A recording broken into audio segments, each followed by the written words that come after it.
All right, so I have about a 5-minute blurb here for you all, and I'm excited to share it with you. I hope you like it.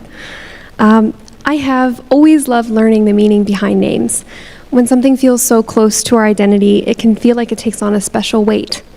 For much of my life, I enjoyed the somewhat surface meanings behind my full name, which roughly translates to bright lily and pearl. Names can go deeper than the surface as well, telling stories about our origins, even about history. I learned recently from my family that I had one of my stories wrong.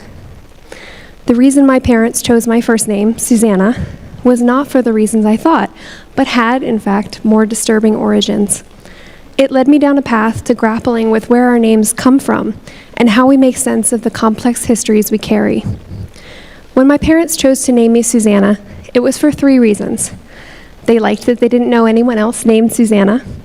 My father loves the folk song, "Oh, Susannah," and they liked that it gave them a nostalgic feeling of early Americana, particularly as the song was the unofficial anthem for the '49 California Gold Rush, and my dad really, really loves the experience of panning for gold. But of course, as with most of American history, there's an underbelly. "Oh, Susannah" was written in 1848 by Stephen Foster. Foster became a professional songwriter after receiving royalties for songs written for minstrel shows.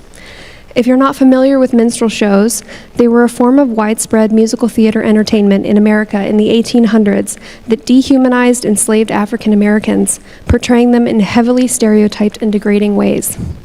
The original lyrics, which I will not repeat, are horrifying to the modern ear.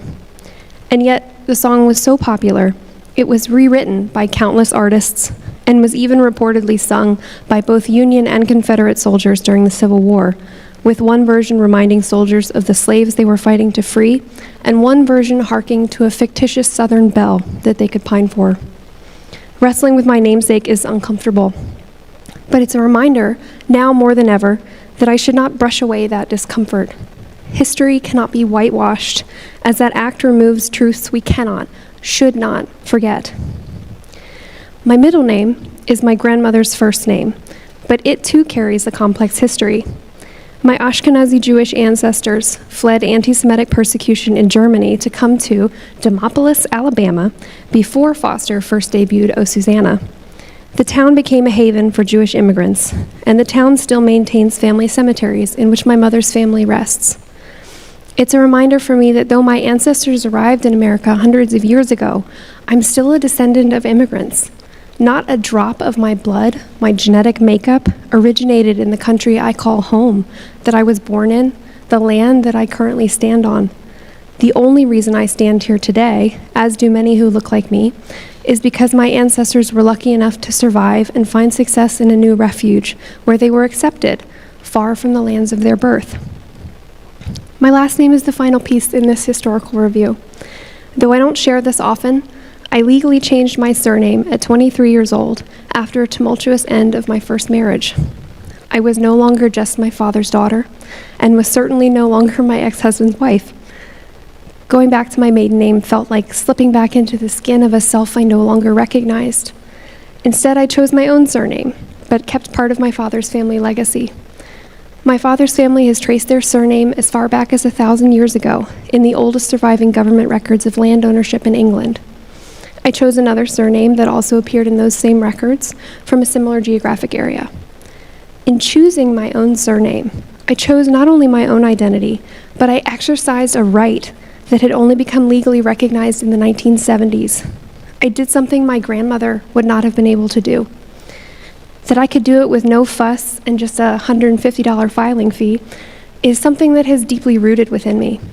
Those rights, which I didn't even question at the time, exist only because my foremothers fought, protested, and even died for them.